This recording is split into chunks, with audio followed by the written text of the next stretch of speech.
Hi, everybody. Welcome. This is going to be great. I'm going to have a great time. If at any point during my presentation it looks like I'm starting to falter or pass out or something, someone just yell breathe and remind me to stop and take a breath, because I tend to not do that for some reason when I'm doing this sort of thing. It's kind of weird. And I've done 5 sessions of actor training at the Utah Shakespeare Festival, which was a tremendous experience. Highly recommend you go. First year I went, there was a one-man show called Nothing Like the Sun, and it was about Ben Jonson, Shakespeare's frenemy.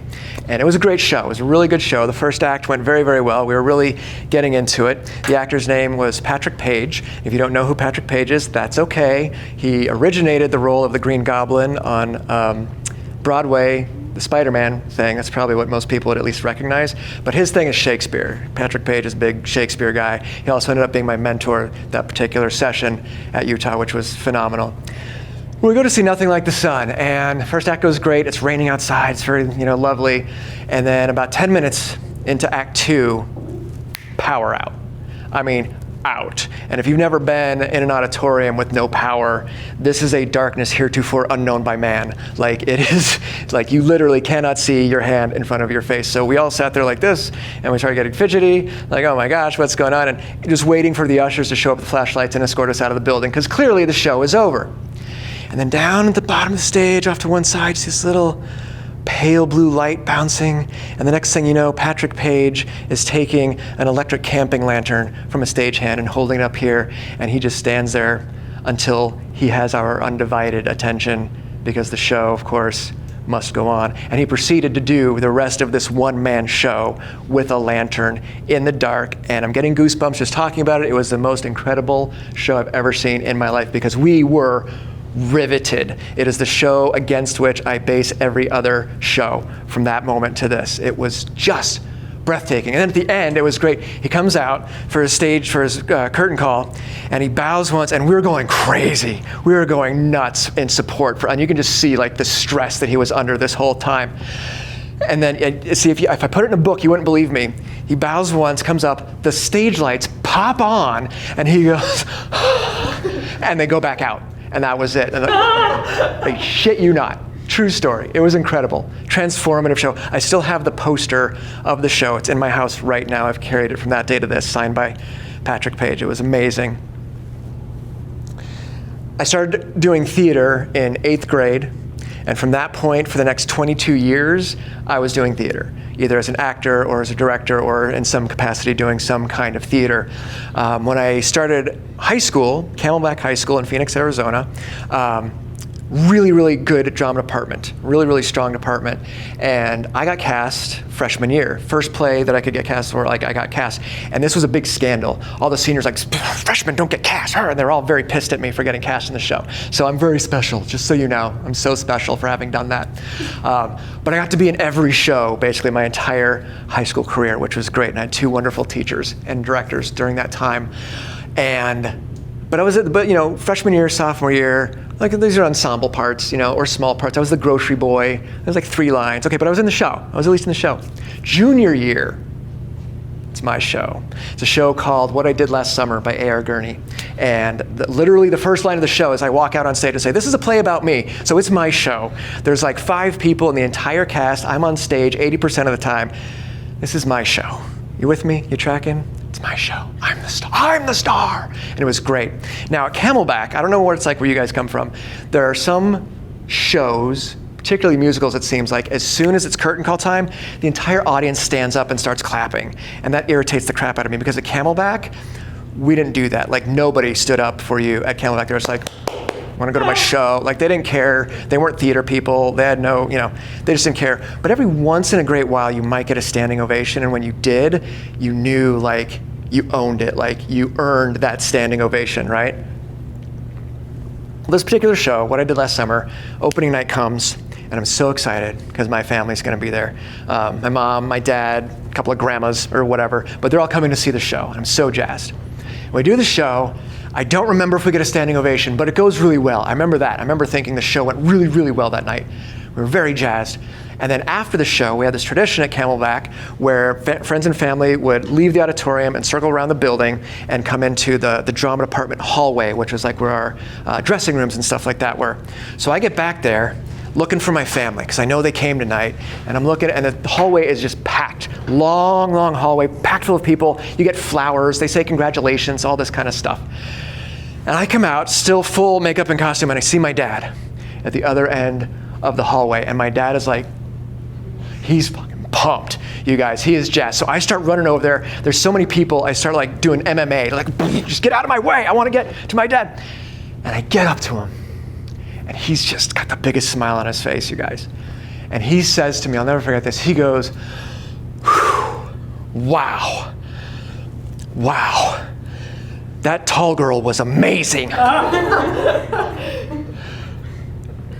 And I said, yeah. And he won't stop. And he's like, gets a playbill. He's like, what is her name? Is she here? Can I talk to her? And I'm like, Hillary. Yeah, she's probably in the dressing room. I'll just go get her. And I went and got Hillary. That was it. That is all he said about me in my show. My show. That's all he could think to do. After I graduated high school, I started writing a novel. This novel was called Gothic Rainbow, which is a terrible title. It's just awful. It's god-awful. Except it turns out I did a keynote for the Romance Writers of America one year, and I was telling them this story, and all these 50 and 60-year-old white women were like, that's good. I like that. That's really good. I'm like, no, it's not. It sucks. It's a terrible, oh my God. But romance writers think it was beautiful. It's like, cool, whatever. But I'm writing this book, Gothic Rainbow, and I'm printing it out on a dot matrix printer, for those of you who know what that is, with little tractor paper that you have to tear off the sides. Anybody? No? Sean knows. And Zip. Okay, thank you. And I'm printing it out and sending it in sections to my friend Joel in New York, who's living there with his older sister, who I've never met, but Joel's like the English guy, and so he's giving me critiques on my chapters and stuff. And finally, when the book is finished, I print it out on my dot matrix printer and send this 2-inch thick tome to Rochester, New York for him to read and give me feedback on. Send it off to him. He calls me back in a couple of weeks, like, yeah, I finished it, dude. Here's what I thought, and he gives me all of his notes. Like, okay, cool, God, good stuff. Yeah, thanks, awesome, Joel. It's like, cool. By the way, Tom, I gave it to my sister to read. I'm like, I'm sorry, you did what? Without asking me? You can't do that.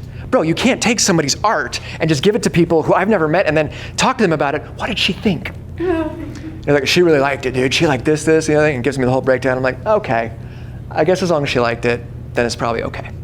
And Joel says, well, I'm glad to hear you say that. She gave it to a friend of hers. I'm like, Joel, motherfucker, you can't just be handing my stuff out to people that I've never met. What the hell are you doing? What did she think? And he said, oh, she really liked it. She really liked this, that, the other thing. I'm like, okay, I guess so long as she liked it, I guess it's probably okay. Thanks, Joel. Appreciate it. That'll be fine.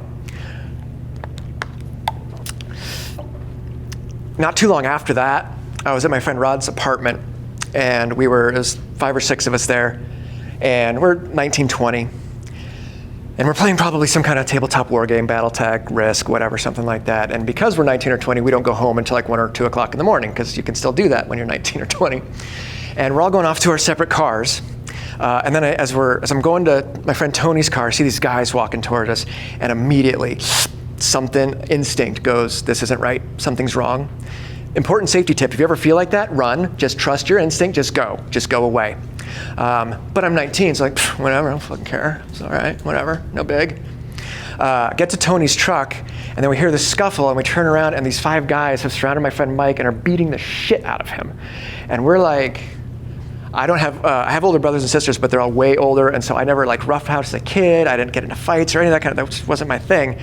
So I'm just stunned, like I'm paralyzed. I'm literally sitting there with my hands in my pockets going, what is happening right now? This is really strange, huh?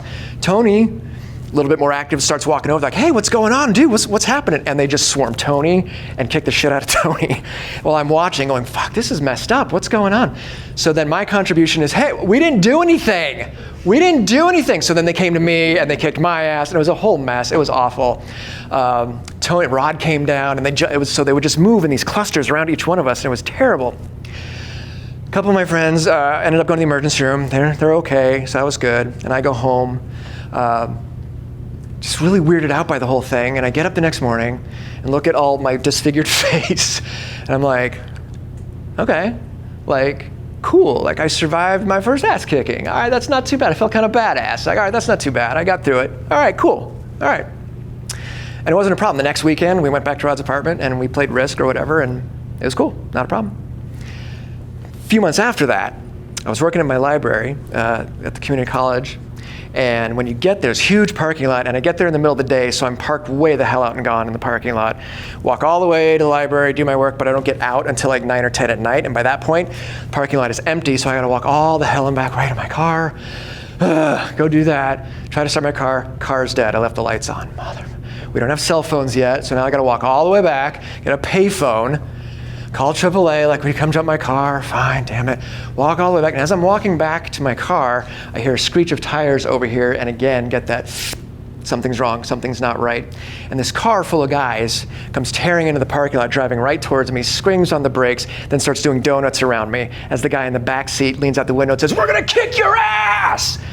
So here's an important tip, write this down. Important self-defense tip. If you ever find yourself in this scenario, here's what you do. You ready? It's gonna be some like martial arts stuff for you guys.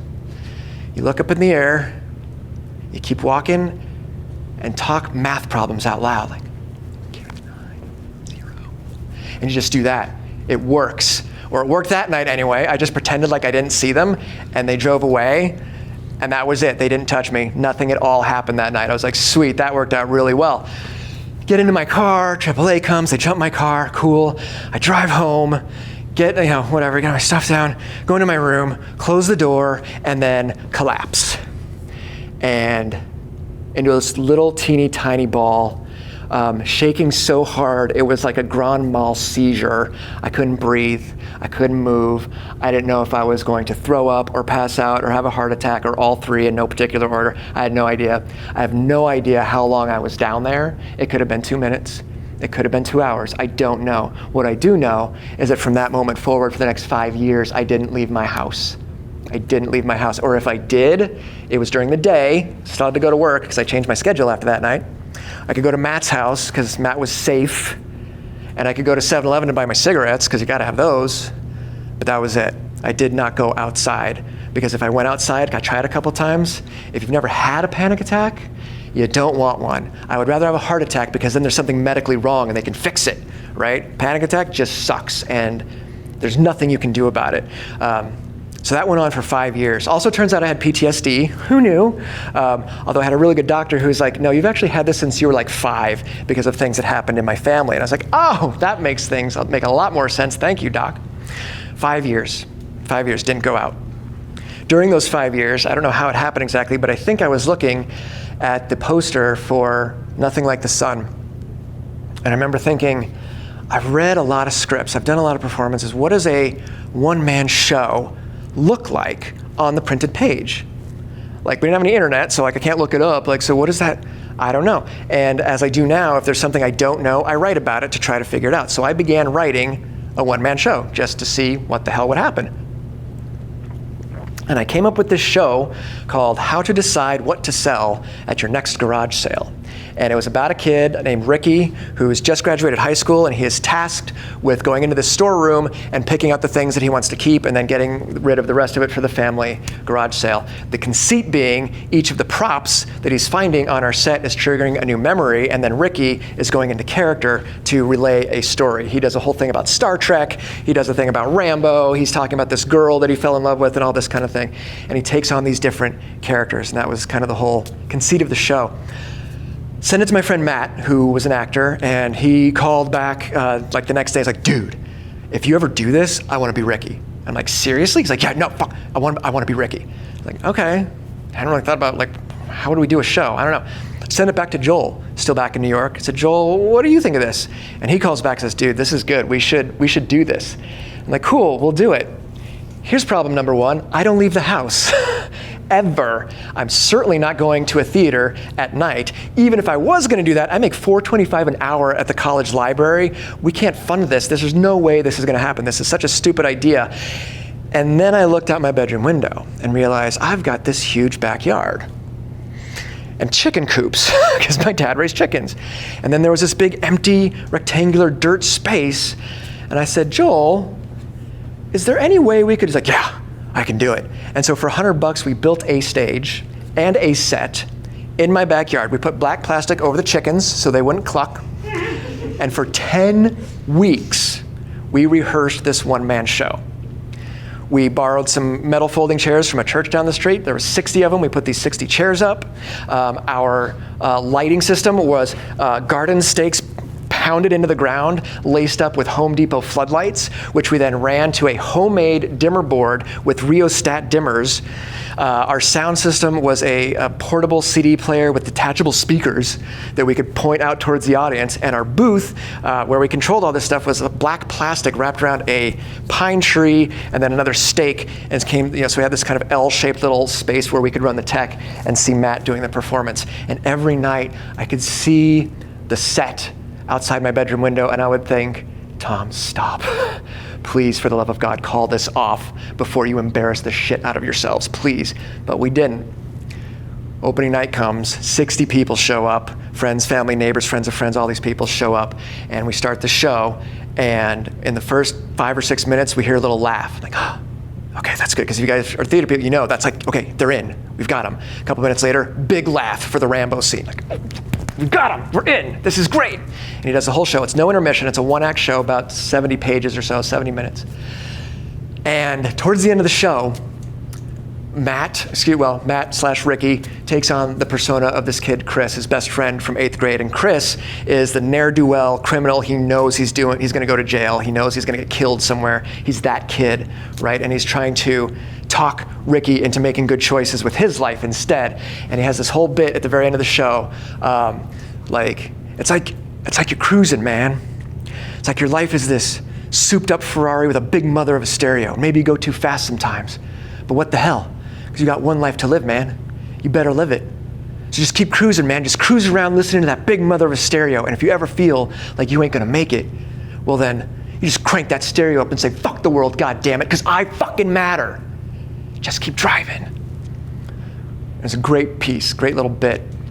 He does the thing, wraps up the show, comes off stage, people start clapping, like, okay, whew, at least we're not gonna be embarrassed, that's good. Matt goes back out, takes his first bow, I have this on video, takes his first bow, comes up, and all 60 people stood as one and cheered for him and for this show. And then he came off stage and goes, they stood up, and we were like, fuck. Changed everything. After the show, my parents hold a little reception, like wine and cheese and crackers and all that kind of stuff. And so we go back there, and everyone's shaking hands, saying good job, congratulations, all this stuff, and we're feeling great. And as I turn around, I come face to face with this older guy, so older meaning probably my age now. And he's just standing like this, he's like, I'm like, hey, and I'm waiting, like, where's my congratulations? Come on, anytime now. And he's just staring at me. I'm like, what the fuck is going on? And finally, he says, tomorrow, I'm putting a 1,000-watt stereo in my car.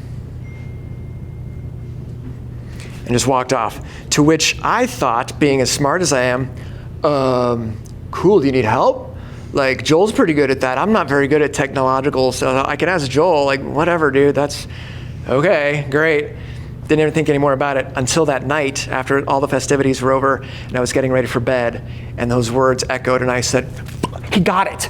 The radio, turn up there, you Matt. He fucking got it. He got it. I want to do that for the rest of my life. I want to write stuff and do stuff that makes people get those messages.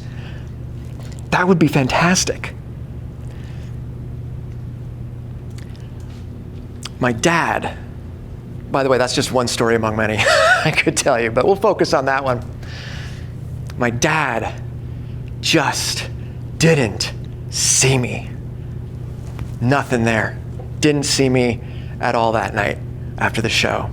Those guys who assaulted us, who stole 5 years of my life, even though they were physically making contact, they didn't see us either. There was no connection. There was no empathy whatsoever. We were absolutely non-existent to them. Everything I do as an artist is for those people. It's for me. It's for the people. And I used to think it was just teenagers because I did a lot of work with teenagers. Turns out it's a lot of us, all up and down the age range, of people who just aren't seen, who don't feel like they're being seen, who feel like they're not being acknowledged. And in some way, shape, or form, whether it is horror or whether it is young adult or whether it is a play or a movie or a comic book or whatever, everything I do is me trying as hard as I can to tell you, I see you. And yeah, crank up your fucking stereo because you fucking matter. I need to tell you that. I need to tell that to this kid who's on the ground shaking and is pretty sure he is absolutely alone in the universe, and I need to tell him, no, I see you. I see you. The two women who I'd never met before in my entire life, I don't know what's going on in their lives. Maybe they just got fired from work, or maybe their kids are sick, or they're dealing with their sick mom, or whatever, or the kitten got run over. I don't know. Terrible things happen, right? Terrible, terrible things. But when we have terrible things happen, where do we go? Favorite book, favorite TV show, favorite movie, favorite song, favorite poem, favorite work of art. We immediately go back to that for that comfort because it says something to us, right?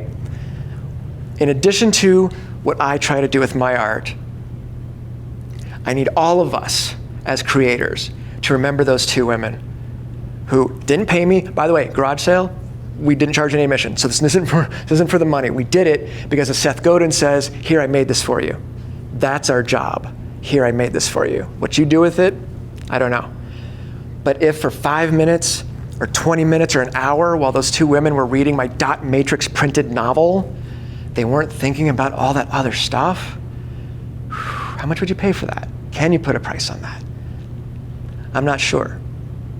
But everything I do is based around that. Absolutely everything I do is based around that idea. So, may you be happy, may you be well, may you be safe, and may you be peaceful and at ease. Thank you very much. I'm open for questions.